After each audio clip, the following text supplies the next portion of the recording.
اس حوالے سے نہیں دیکھنا چاہوں گا. میں تو صرف اور صرف ایک ہی حوالہ دیکھتا ہوں کہ بس آقا علیہ الصلوۃ والسلام، بچہ کھڑا ہو چھوٹا سا، وہ رسول اللہ صلی اللہ علیہ وآلہ وسلم کے گن گائے،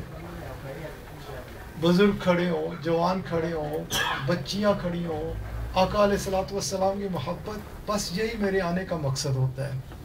اور یہی میری زندگی کا مقصد ہے اور اسی کو لے کر میں چل رہا ہوں. اگر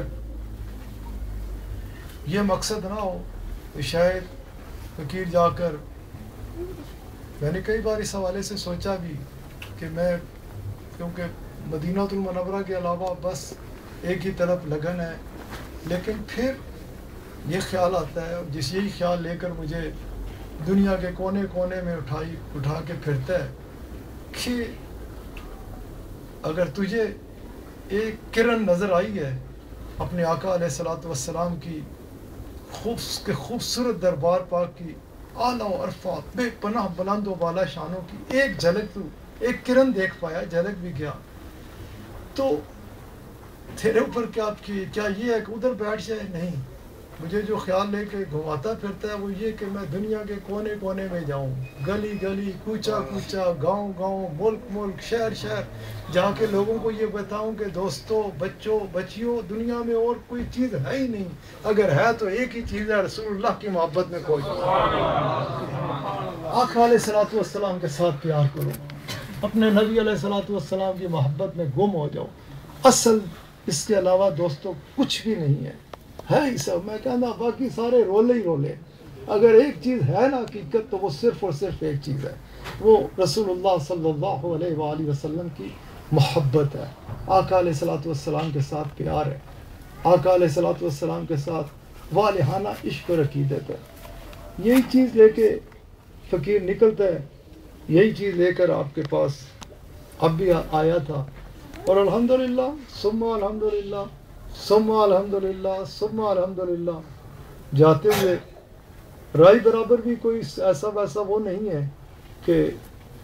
کیونکہ میں نے کہا بالکل صاف دلی کے ساتھ آپ احباب سے بات کی کہ مجھے،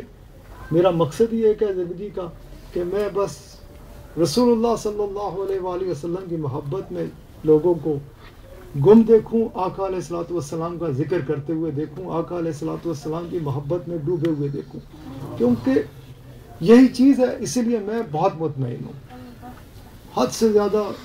اطمینان قلب حاصل ہوتا ہے جب رسول اللہ صلی اللہ علیہ وآلہ وسلم کے خوبصورت ذکر پاک میں،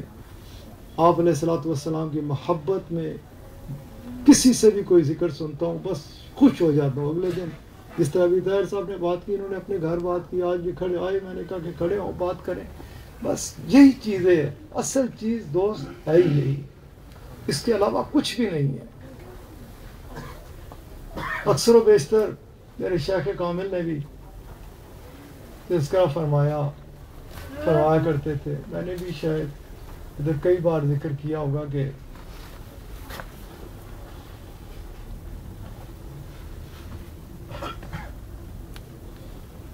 رسول اللہ صلی اللہ علیہ وآلہ وسلم، آقا علیہ الصلوۃ والسلام، جنہیں کسی کی احتیاج نہیں ہے، جن کی ساری کائنات محتاج ہے، ان کا ذکر پاک سننے کے بعد، نہ پڑھنے کے بعد، جاننے کے بعد، بس ایک دل میں ایک ایسی طرف پیدا ہوئی رسول اللہ صلی اللہ علیہ وآلہ وسلم، آقا علیہ الصلوۃ والسلام کی محبت کی، کہ نکلے، مقام پر پہنچے کہ کس طرح سے ظاہری حوالے سے جیسے اس وقت راہب ہوتے تھے، ان کے پاس پہنچے، جا کر خدمت کرنی شروع کر دی، دل و جان سے خدمت، ایسی خدمت کی کہ ان راہب کے انتقال کا وقت آیا تو انہوں نے ان کی طرف دیکھا. یہ میں اس لیے بیان کر رہا ہوں، توجہ رکھیے گا کہ ہماری طلب جس حوالے سے میں نے بات کی نا کہ ہماری طلب لگن اور ہمیں کیا حاصل کرنے کے لیے بس رہنا چاہیے کہ ہمیں بس مل جائے تو ایک ہی چیز، وہ رسول اللہ صلی اللہ علیہ وآلہ وسلم کی محبت ہے۔ اور میں نے اکثر و بیشتر اس پہ گفتگو بھی کی ہے کئی مقامات پر کہ دعویٰ سب کرتے ہیں، اور یہ میں آگے چل کے بات کروں گا، میں جو ذکر شروع کیا کہ وہ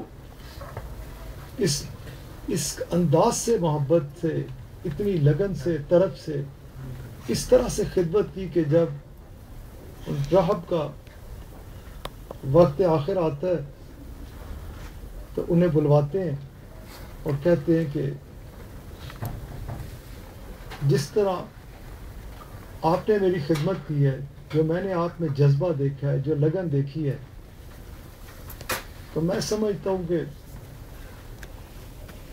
میرے پاس جو سب سے اس وقت ہے چیز وہ میری مسند ہے، اور ظاہر ہے میں اپنی مسند کسی ایسے بندے کے حوالے کرنا چاہتا ہوں کہ جس میں اخلاص ہو، جس میں محبت ہو، جس میں لگن و تڑپ ہو۔ تو مجھے گرد و نواح میں آپ سے بہتر کوئی بندہ اس میں نظر نہیں آتا۔ میں آپ کے آگے درخواست کرتا ہوں، میں آپ کو حکم دیتا ہوں، یا میں آپ کے آگے بات کرتا ہوں، یا آپ کو نوازنا چاہتا ہوں، یوں کہیے کہ میں آپ کو نوازنا چاہتا ہوں کہ آپ میری اس مسند پر رونق افروز ہو جائیں، آپ میری مسند سنبھال لیں، جس کو آج کی زمانہ ہم کہتے ہیں کہ سجادہ نشین بن جائے، خالی خلافت دے کے کہیں باہر نہیں بھیجتا، بلکہ جو میری مسند ہے ادھر متمکن ہو جائیں، لوگوں کے کام کریں، اس جگہ پہ بیٹھ جائیں، بے تحاشا مخلوق آتی ہے، انہیں آپ کے ذریعے سے بھلائی کا ملے، فیض عام ہو آپ کے ذریعے سے۔ انہوں نے کہا کہ میں نے آپ کی خدمت کی، لگن کے ساتھ کی، خلوص نیت کے ساتھ کی، لیکن اے میرے مقدس باپ، میں نے یہ جو کچھ کیا نہ اس مسند کی خاطر کیا، نہ میں نے آج تک آپ کے آگے یہ کہا کہ میرے لیے کوئی دعا کریں کہ مجھے فلاں چیز مل جائے، یا فلاں چیز حاصل کر لوں، یا فلاں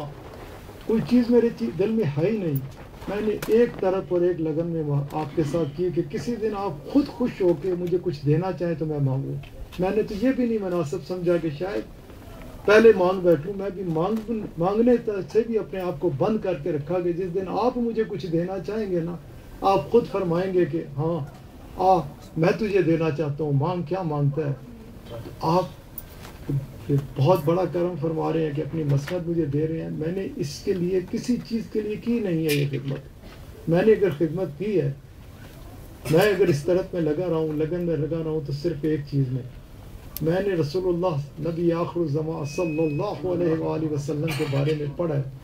بس میرے دل میں ایک محبت ان کی پیدا ہو گئی ہے۔ اگر آپ مجھے واقعی نوازنا چاہتے ہیں تو کیا آپ مجھے بتا سکتے ہیں کہ رسول اللہ صلی اللہ علیہ وآلہ وسلم کو میں کہاں پاؤں گا؟ یہ سن کے رات کی آنکھوں میں آنسو آ گئے، کہنے لگے کہ جس انداز سے آپ نے خدمت کی نا، جو اپنے اخلاص تھا نا، جو انداز نظر آتا تھا، اسی طرح آپ کی جو مانگ ہے نا وہ بھی بڑی حال ہے۔ افسوس کہ میں آپ کو بتا نہیں سکتا، لیکن یہ ہے کہ فلاں مقام پر میرے سے بلند درجے والا ایک راہب موجود ہے، اس کے پاس جائیں، شاید وہ آپ کے کام آ سکے۔ میں اس کا پتہ دے سکتا ہوں، ان کا پتہ مجھے معلوم نہیں، لیکن ایک بات ہے، اگر کیونکہ جتنی آپ کی طرف لگن ہے، ہو سکتا ہے اللہ تعالیٰ آپ کو کامیابی عطا فرمائے، اور کبھی آپ جا پہنچے دربار رسالت مآب صلی اللہ علیہ وآلہ وسلم میں، تو ادھر میری طرف سے یہ عرض کر دیجیے گا کہ فلاں مقام پر فلاں ایک بندہ تھا جو آپ صلی اللہ علیہ وآلہ وسلم کے ساتھ حقیقی محبت کرتا تھا، پیار کرتا تھا، میرا بھی سلام دے کر میری طرف سے بھی عاجزانہ عرض کر دیجیے گا۔ یہ خاصا لمبا ہے کہ کہاں گئے، یہ ایک سے دوسری سے تیسری سے چوتھی، کئی مقام